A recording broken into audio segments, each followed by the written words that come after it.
Magandang gabi sa inyo lahat. Ako po si June and welcome sa panibagong episode ng ating vlog. PBBM, makikipagbati na kay BP Sara. Hindi, actually po, bukas daw po si PBBM na makipagkasundo sa mga Duterte. Anong ibig sabihin nito? parang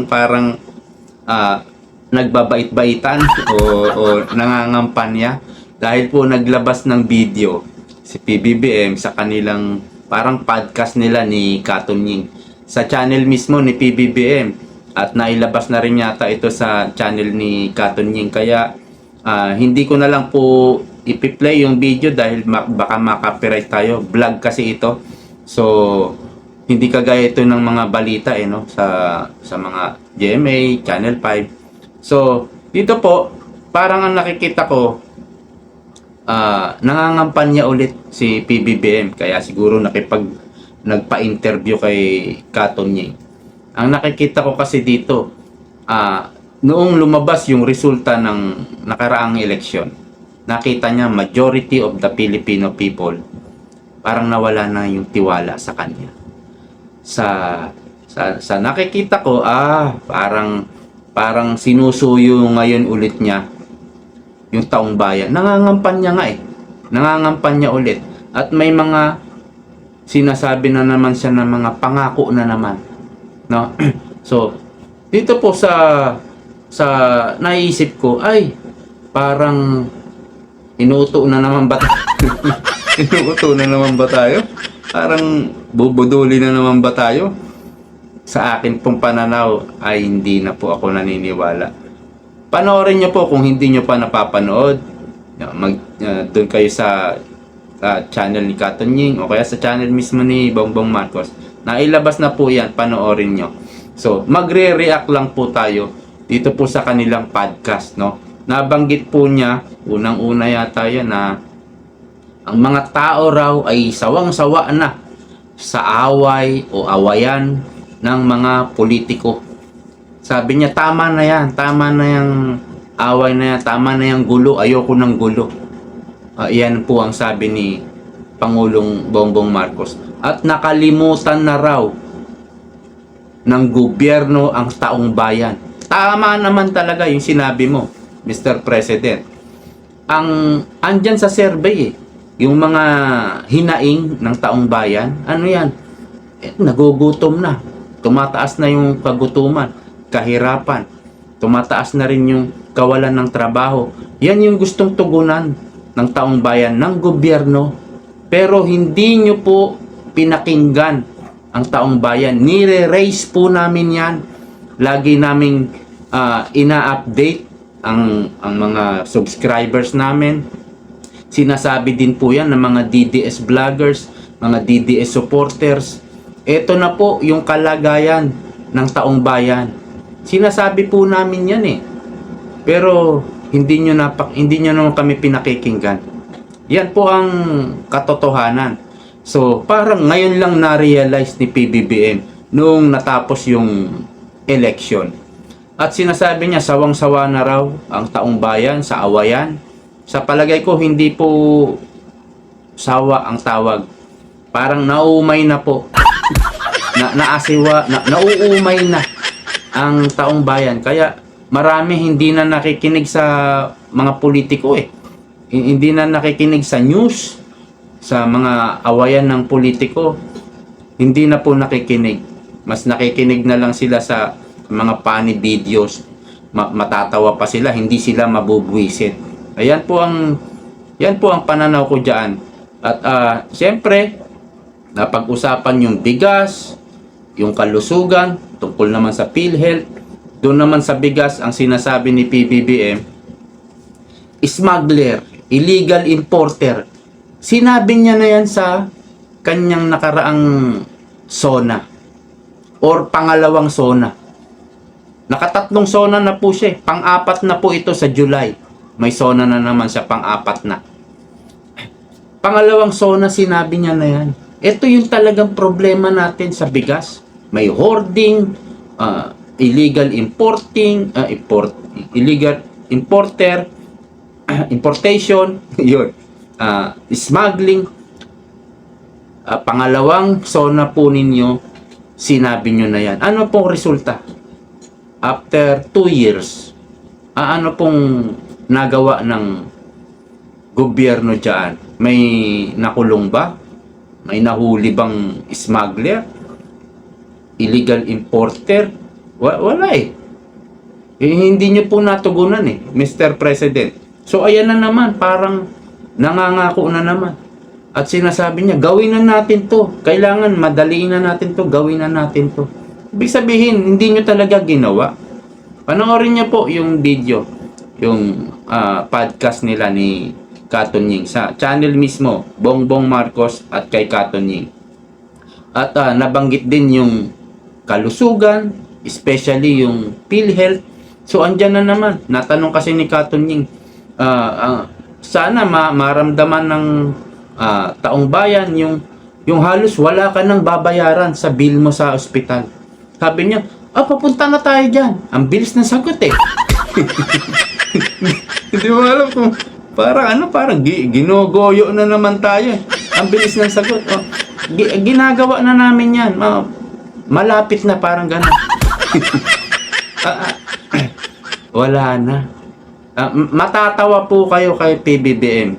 Panoorin niyo po yung video nila. Ayan na naman. Nangangako na naman. Paano matutugunan itong pangangailangan nila sa PhilHealth kung ilang daang bilyon? 89 billion plus 75. Almost 180 million ang nawala sa PhilHealth. Paano mo ngayon? Kahit anong sabihin ng gobyernong ito, hindi nila mapapalawig ang serbisyo ng PhilHealth. Kung ibabalik nyo yung 180 billion na yan, more or less, baka maniwala pa kami. Pero binawasan nyo, paano nyo mapapalawig ang serbisyo? At pinag-usapan din yung sa droga. So, ang sabi ni Katon Ying, parang nagbalikan na naman sa mga lugar-lugar. Sabi ni PBBM, ang nag-focus daw kasi sila sa malalaki mga big time drug dealer. Kaya tingnan nyo yung mga nahuli namin nakaraan. Talagang toneladang, 'di ba? Nabalita naman yan. Pero after that, wala na. wala na po nahuli. Minsan yung yung huli-huli na ganyan, parang lang pampakitang tao lang eh. Parang kunyari may nahuli.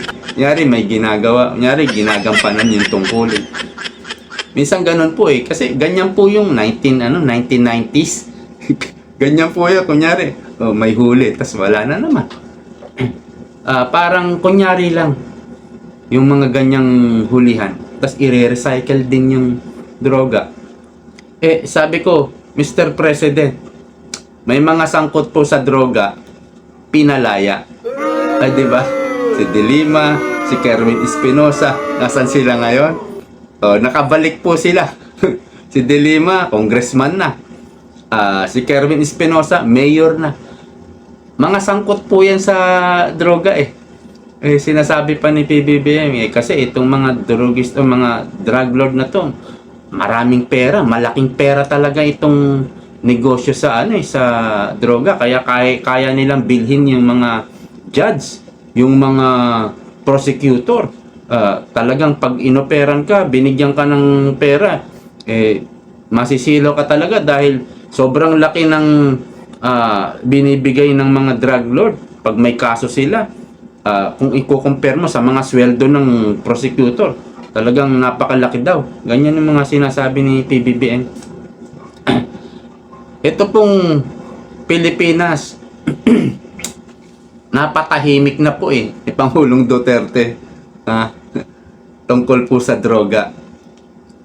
Kaya lang, nung bumalik kayo, ayan nakalaya yung mga sangkot sa droga. Ang dami pong generals na sangkot sa droga. Ewan ko, baka nakabalik din. Lalo na yung mga drogista. Sa Facebook nga, wala nang takot Binibidyo pa yung sarili, di ba? Habang bumabata. Sa panahon nyo lang po yan, Mr. President. Di ko alam kung maaawa ako sa inyo o matatawa ako sa inyo. Panoorin nyo po kung ano yung magiging reaction nyo. Hindi ko alam. Pero ako, laging ang ulo nyo mapapailing pag napanood nyo. For about 30 minutes din yung kanilang video. At sinasabi tinanong ni Katon Ying, sabi ni Katon Ying, masyado kasi kayong mabait talaga, Mr. President. Sabi ni PBBM.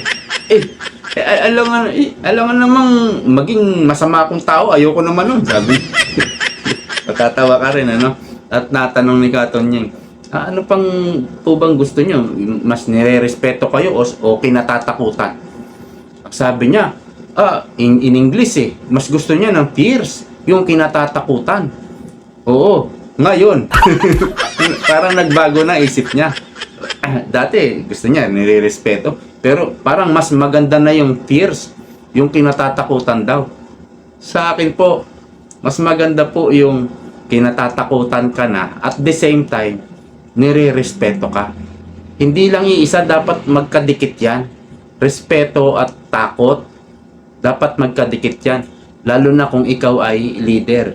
Halimbawa, leader ka ng isang military, army, o kaya platoon leader ka lang. No? Dapat nire-respeto ka at kinatatakutan. Kasi kapag nag-utos ka, nag-command ka, at hindi ka hindi ka sinunod, sa military po, suntok sa tiyan yan, sisikmuraan ka, sabay sipa. Alam niyo, sabi ni PBBM, yung mga inuutusan niya, ang dami pa raw paliwanag eh. Kailangan pa raw ni PBBM na magpaliwanag.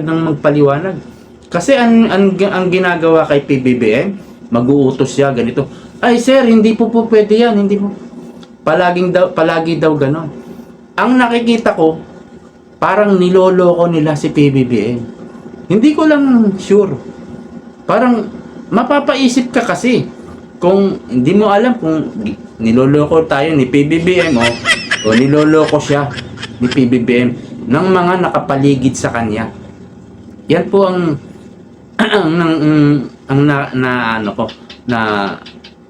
napapansin ko or naiisip ko na parang hindi ko alam kung talagang nililigtas ni PBBM yung sarili niya, yung nililinis niya yung sarili niya sa mga sinasabi niya. So yan po ang parang nangangampanya nga, no, para bumalik yung pagtitiwala sa kanya ng tao. Siguro panoorin nyo na lang yung video, hindi ko kasi ma-flash, baka ma-copyright tayo. So hanggang dito na lang po. Maraming salamat sa panonood. See you po next time. Bye bye.